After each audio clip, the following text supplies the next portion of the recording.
Que la paix et la grâce de Dieu soient avec vous. Je suis particulièrement content de me retrouver en train de partager la parole de Dieu avec vous aujourd'hui. Nous vivons des situations, des moments très particuliers et très difficiles, mais nous avons toujours les yeux sur le Seigneur en sachant que lui, il ne cesse jamais d'abonder sa grâce sur nous. Nous allons partager la parole de Dieu aujourd'hui en Malachie, chapitre 1er, les versets 1 à 5. Mais prions d'abord le Seigneur. Cher Seigneur, merci pour tes grâces envers nous. Merci pour ton amour. Merci de ce que tu es un grand Dieu. Tu es le Dieu qui contrôle toutes les situations. Tu es le Dieu qui a toujours les yeux sur ton peuple et qui dirige ton peuple.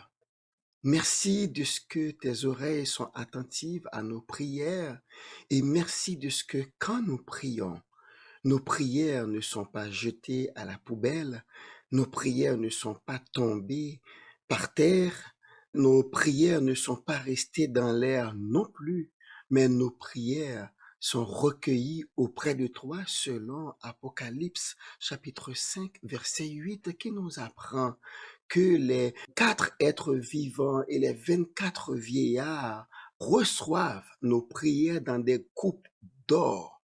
Et ces prières montent devant toi comme des parfums de bonne odeur. Merci Seigneur de ce que tu nous accordes cette attention. Et quand tes enfants viennent devant toi Seigneur, tu leur donnes, tu leur accordes audience. Tu n'es jamais occupé pour aucun de tes enfants. Merci de ce que dans toutes les circonstances, dans toutes les situations, nous pouvons avoir cette assurance que quand nous prions, notre Dieu entend et il répond à nos prières. Papa, nous te remettons nos frères, nos sœurs, nos amis, les membres de nos familles, Seigneur, qui souffrent et qui ne savent où aller, à qui crier dans ce contexte de pandémie.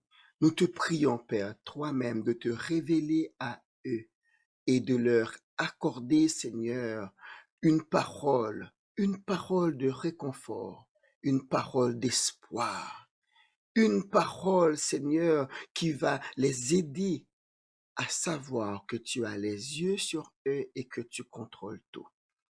Bénis ce message que nous allons partager ensemble et nous te prions, Père, que chaque personne à l'écoute puisse recevoir un réma de ta part. Nous te prions ici au nom et par les mérites de Jésus qui vit et qui règne au siècle des siècles. Amen. Nous nous posons la question suivante. Quel est le remède contre le découragement quand nous attendons l'accomplissement d'une promesse de Dieu? Parce que nous le savons, le temps de Dieu est différent de notre temps. Le moment que Dieu a fixé pour se manifester est tout à fait différent du nôtre. Très souvent, nous attendons une délivrance à un moment X, mais Dieu a décidé autrement. Donc, en attendant des réponses à nos prières, eh bien, souvent, nous sombrons dans le découragement. Et même, il arrive parfois que notre enthousiasme, notre zèle, notre chaleur dans le service et même notre confiance en Dieu prennent un coup de foi quand nous voyons le temps passer, tandis que nous sommes en attente de la réalisation d'une promesse de Dieu. Alors, comment éviter cela? Comment éviter que nous tombions dans des situations pareilles? Et c'est ce que nous allons voir aujourd'hui dans le message que nous allons partager avec vous. Je vais lire pour vous Malachie chapitre 1er, versets 1 à 5. Oracle, parole de l'Éternel à Israël par Malachie. Je vous ai aimé, dit l'Éternel. Et vous dites, en quoi nous as-tu aimés? Ésaü n'est-il pas frère de Jacob? Dit l'Éternel. Cependant, j'ai aimé Jacob et j'ai eu de la haine pour Ésaü. J'ai fait de ses montagnes une solitude, j'ai livré son héritage aux chacals du désert. Si Édom dit, nous sommes détruits, nous relèverons les ruines, ainsi parle l'Éternel des armées. Qu'ils bâtissent, je renverserai et on les appellera pays de la méchanceté, peuple contre lequel l'Éternel est irrité pour toujours. Vos yeux le verront et vous direz, grand est l'Éternel par-delà les frontières d'Israël.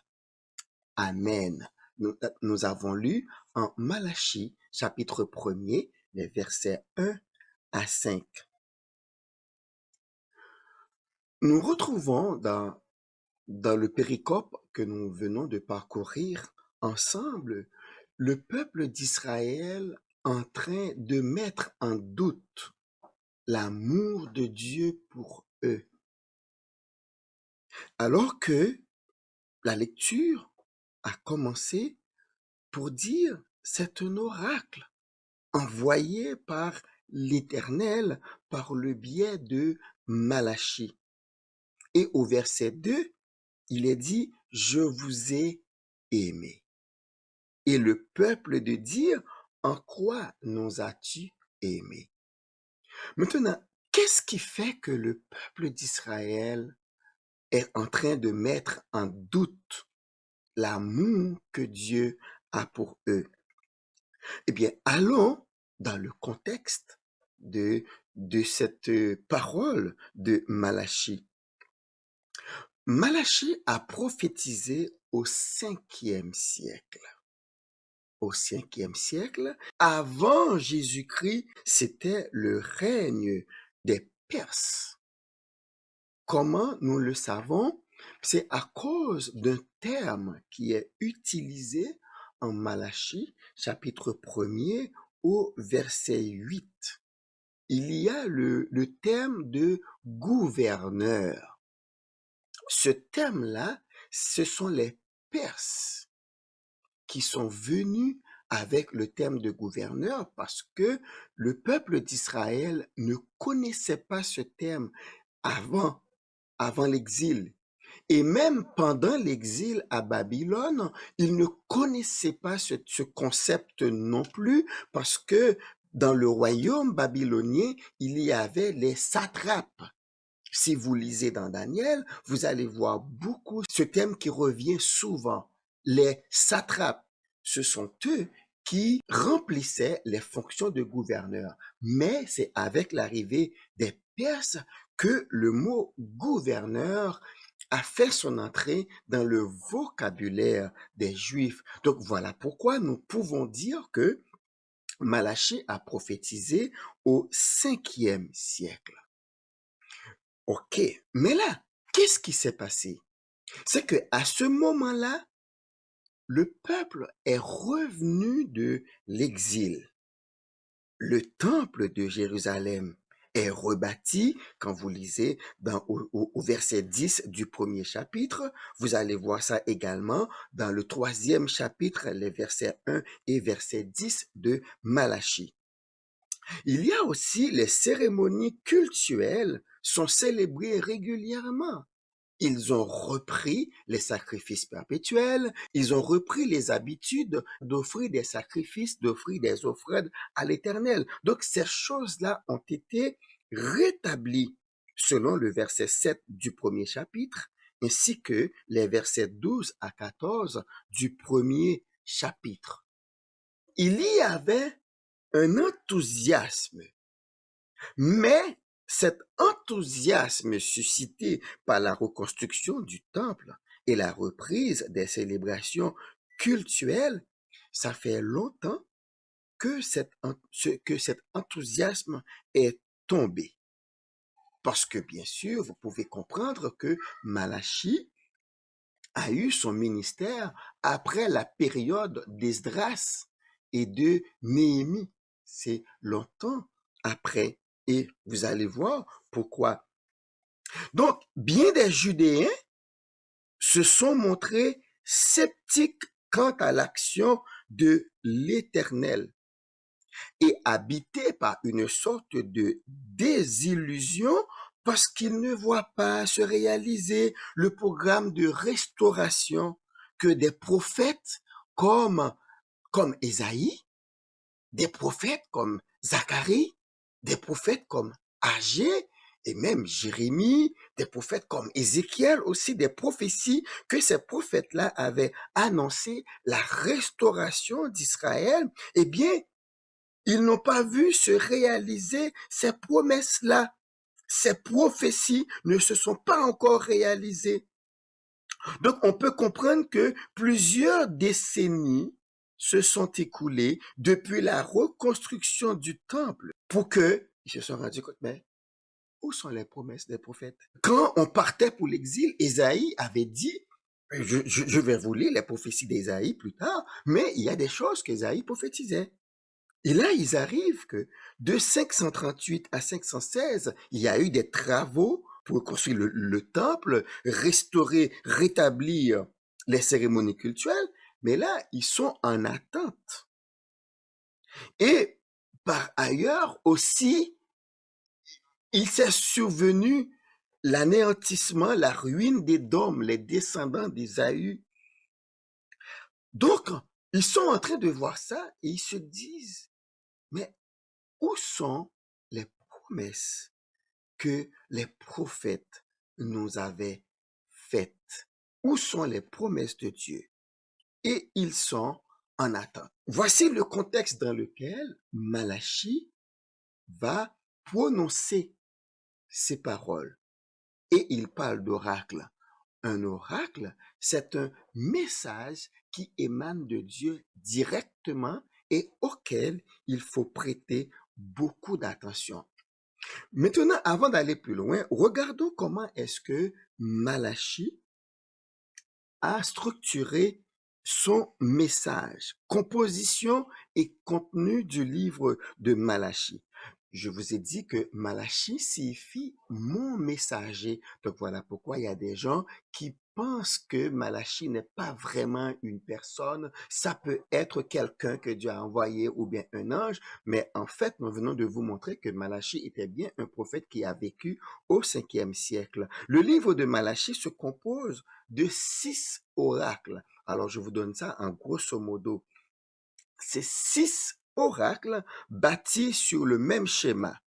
Il y a une introduction qui porte sur les rapports de l'Éternel avec son peuple. Ensuite vient une remontrance sévère qui reprend une question que le peuple se pose au sujet de Dieu et ainsi, en reprenant la question du peuple, Dieu apporte ensuite la réponse. J'avais dit 6 oracles. Le premier, c'est Malachie chapitre 1er, les versets 1 à 5. Le deuxième, c'est Malachie 1, 6 jusqu'à 2, verset 9. Troisième oracle, Malachie 2, verset 10 à 16. Quatrième, Malachie 2, 17 à 3, verset 5. Cinquième oracle, Malachie 3, verset 6 à 12. Le sixième et le dernier oracle, c'est Malachie 3, verset 13 à 24. Il y a des versions, les nations que Dieu avait utilisées pour punir. Dieu avait utilisé Nebuchadnezzar pour punir Israël. Eh bien, vous allez voir dans Ézéchiel et dans Jérémie, Dieu ne va pas laisser Nebuchadnezzar sans punition.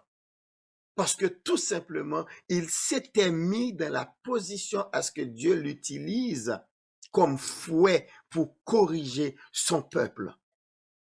Je voulais aussi attirer votre attention sur le serpent.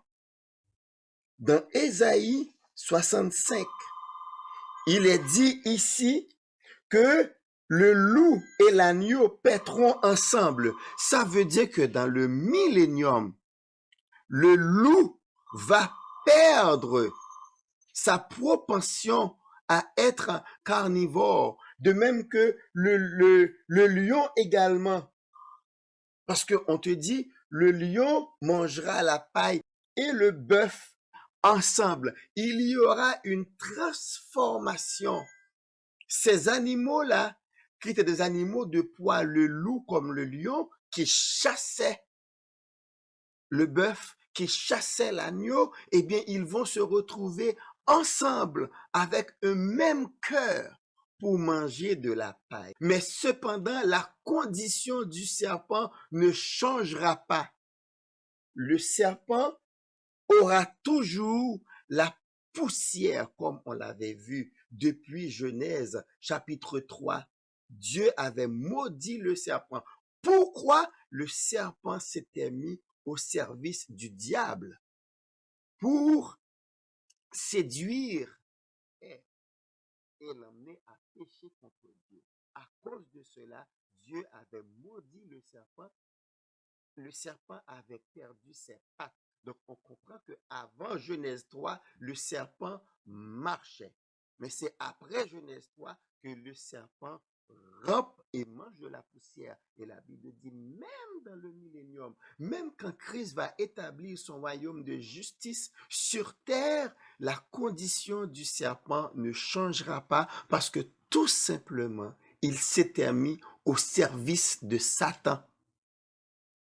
Vous qui m'écoutez maintenant, gardez-vous de vous mettre au service de Satan parce que vous allez en payer le prix. Dieu ne vous laissera pas sans punition, sans exercer un jugement sur vous. Je ferme la parenthèse et je reviens dans Malachie.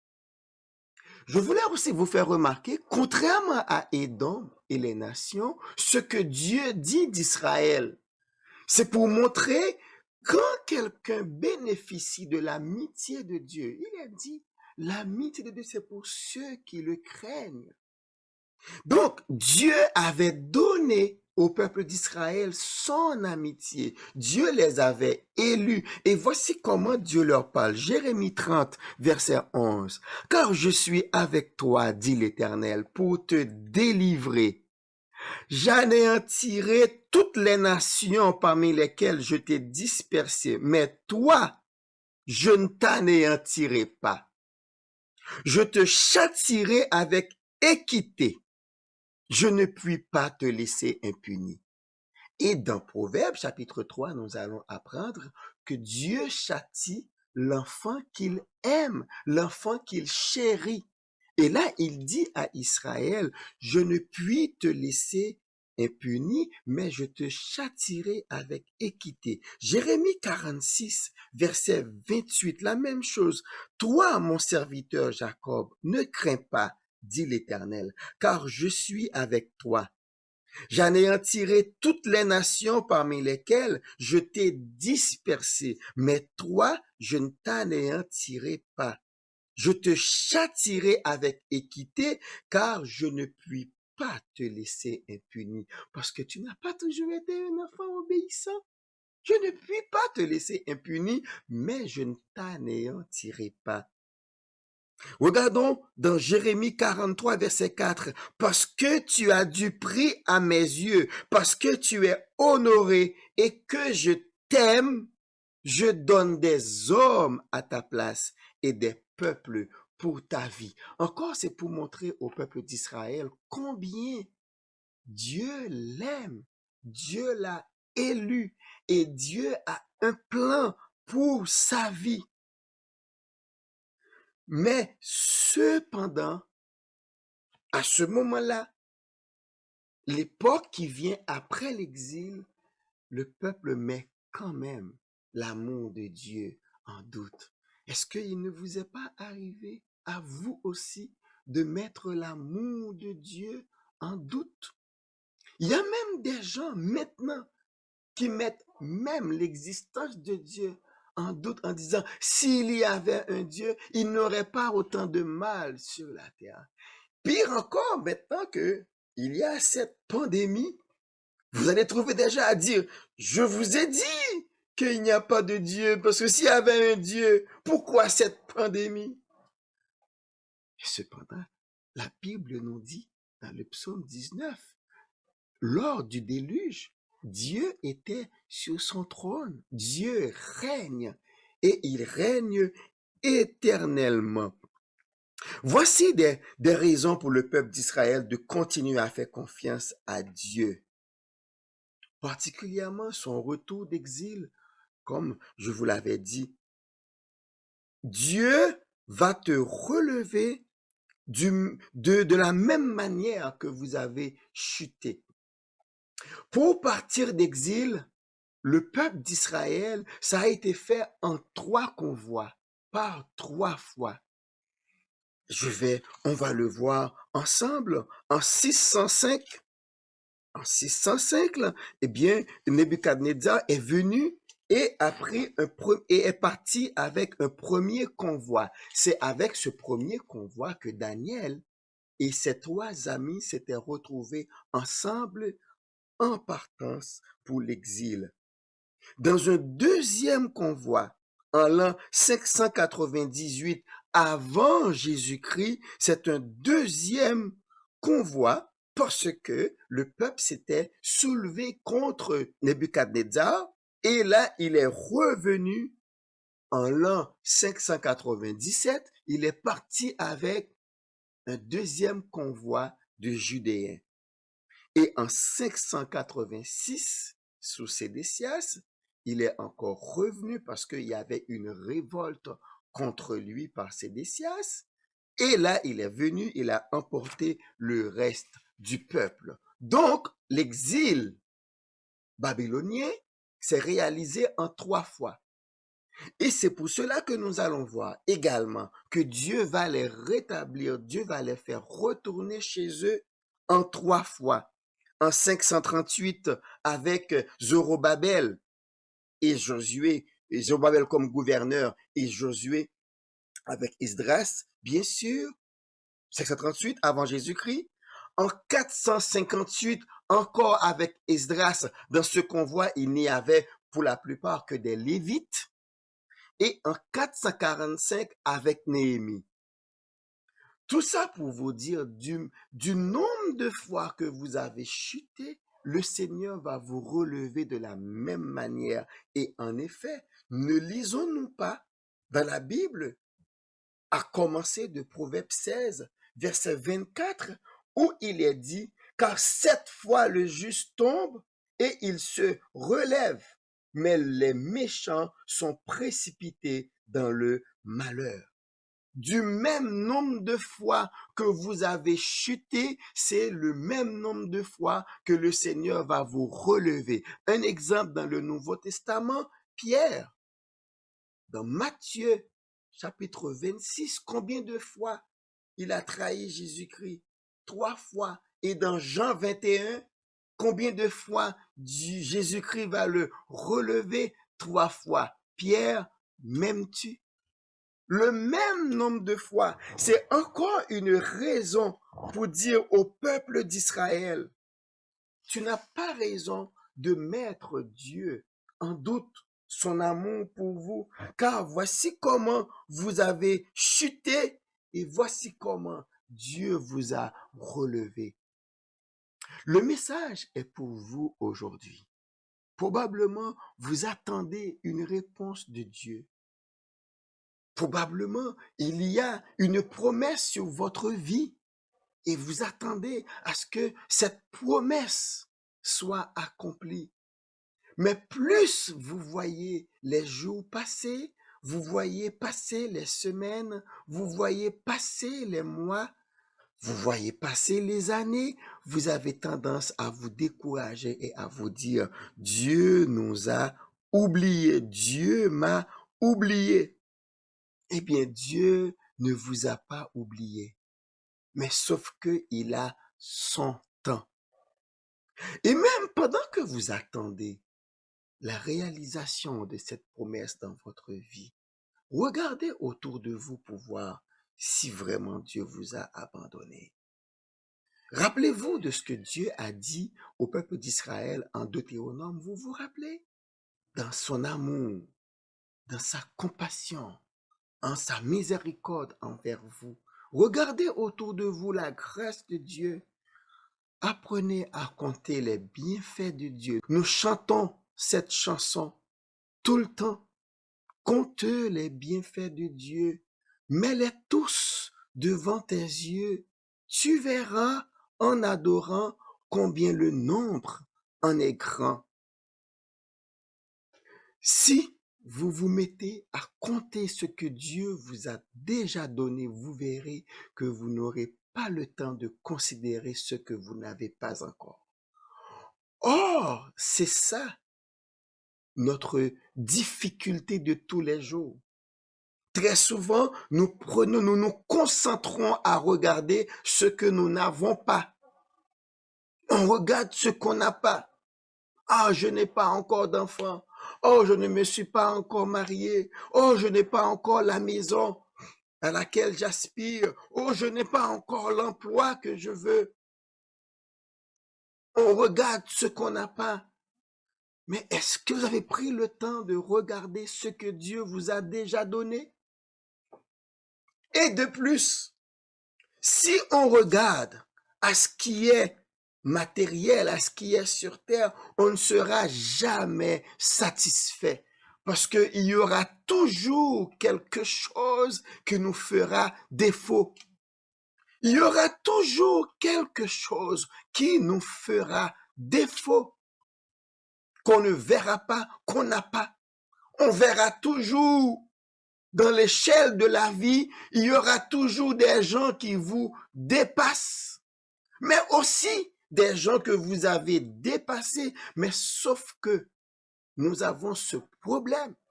Au lieu de nous concentrer sur notre position privilégiée que Dieu nous a accordée, mais on se concentre sur ceux qui nous dépassent. Oh, lui, il est devant moi. Lui, il a plus que moi. Lui, il a déjà réalisé ceci, moi pas. Et on se concentre sur ce qu'on n'a pas. On se concentre sur ce qui nous manque. On oublie ce que nous avons. Je parlais l'échelle de la vie. C'est vraiment la meilleure illustration. Si vous regardez votre position, oui, il y a des gens qui sont devant vous, en haut. Mais il y a aussi des gens qui sont en bas. Regardez votre position. Donc, de ce fait, remerciez Dieu de ce qu'il vous a permis d'atteindre la position où vous êtes maintenant. Regardez autour de vous et dites merci à Dieu chaque jour. Et comme ça, vous n'aurez pas le temps vraiment de vous plaindre parce que Dieu s'est montré bon envers vous. Et c'est ça l'essentiel de l'enseignement de Jésus dans Matthieu 6, où il est dit, ne vous inquiétez pas pour le lendemain. Ne vous demandez pas de quoi serons-nous vêtus, de quoi je me nourrirai, qu'est-ce que je boirai. Ne vous demandez pas cela parce que votre Père céleste sait que vous en avez besoin. Et de plus, si vous voyez un cheveu en train de blanchir, ce n'est pas par le fait de vous inquiéter pour ce cheveu-là qui va lui rendre sa couleur noire. Il va continuer à blanchir. Donc Dieu dit, vos inquiétudes ne vont pas ajouter même une coudée sur la durée de votre vie. Donc autant vous remettre à Dieu, car il dit à chaque jour suffit sa peine. Et recherchez premièrement le royaume et la justice de Dieu et toutes les autres choses vous seront données par-dessus. Regardons la réponse que Dieu a faite au peuple d'Israël qui mettait l'amour de Dieu en doute. Et Dieu est en train de vous dire la même chose. Regardez autour de vous.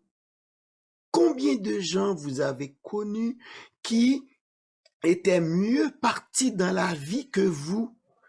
Mais parce que vous avez fait confiance à Dieu, regardez le chemin que Dieu vous a permis de parcourir pour parvenir au niveau où vous êtes maintenant. Mais recherchez un de ceux-là que vous connaissiez, qui avait les meilleures choses de la vie que vous, et cessez de vous inquiéter. Et cessez de mettre en question l'amour de Dieu, car Dieu a donné déjà la preuve qu'il vous aime. La preuve, c'est que vous êtes là où vous êtes et il a fait de vous ce que vous êtes maintenant. De la même manière qu'il avait dit au peuple d'Israël, mais regardez les autres nations, comment je les traite. Et vous, vous avez été en exil, je vous ai ramené chez vous. C'est ce que Dieu est en train de vous dire. Quant à nous, chrétiens du 21e siècle, ce que Dieu a fait de nous, il nous a rendu la vie avec Christ, Éphésiens 2, verset 4. Il nous a ressuscités avec Christ et nous a fait asseoir ensemble dans les lieux célestes en Jésus-Christ, Éphésiens 2, verset 6. Parce que nous sommes son ouvrage, Dieu nous a créés en Jésus. C'est un autre peuple que nous constituons en Jésus-Christ. Et nous avons des œuvres à accomplir pour Dieu, selon Éphésiens 2, verset 10. Et dans 1 Jean 5, verset 13, voici ce que Dieu nous a fait connaître. Je vous ai écrit ces choses afin que vous sachiez que vous avez la vie éternelle. Vous l'avez. Ce n'est pas que vous l'aurez, mais c'est une chose que vous devez savoir et dont vous devez être certain. Vous êtes sauvés, vous avez la vie éternelle. Pourquoi? Parce que vous avez cru en Jésus-Christ, le Fils de Dieu. En considérant ces choses et les autres que Dieu a déjà faites dans notre vie, eh bien, nous devons être contents chaque jour. Ne promenez pas des regards inquiets. Les autres choses, eh bien, de la même manière que Dieu vous a délivré, de la même manière que Dieu a cheminé avec vous, c'est de la même manière qu'il vous délivrera de toute situation difficile. Seulement lui faire confiance et se montrer reconnaissant. Prions l'Éternel. Cher Seigneur, merci pour ta parole qui est très encourageante de nos jours et qui nous invite à considérer tes bienfaits envers nous, afin, Père Saint, de ne pas renouveler l'erreur du peuple d'Israël qui a mis ton amour pour eux en doute. Permets que, Père, nous ayons devant les yeux et que nous soyons intelligents pour te remercier chaque jour de tes bienfaits. Et c'est ainsi et ainsi seulement que nous mènerons une vie de bonheur parce que chaque jour tu te révèles un Dieu d'amour, un Dieu compatissant, un Dieu bon, un Dieu miséricordieux parce que tu es un Dieu fidèle. Papa, aide ton peuple à constater ta fidélité dans leur vie afin qu'ils puissent chaque jour t'offrir des actions de grâce au lieu des remontrances, au lieu de se mettre en peine pour ce qu'ils n'ont pas, mais permets que, Père, que ton peuple puisse considérer ton amour envers eux, afin que des actions de grâce puissent monter chaque jour de chaque maison chrétienne et que les voisins, le monde qui nous entoure, puissent voir une autre façon de vivre et qu'ils puissent venir à toi afin de bénéficier de tes dons. Nous te prions ici, au nom et par les mérites de Jésus qui vit et qui règne au siècle des siècles. Amen.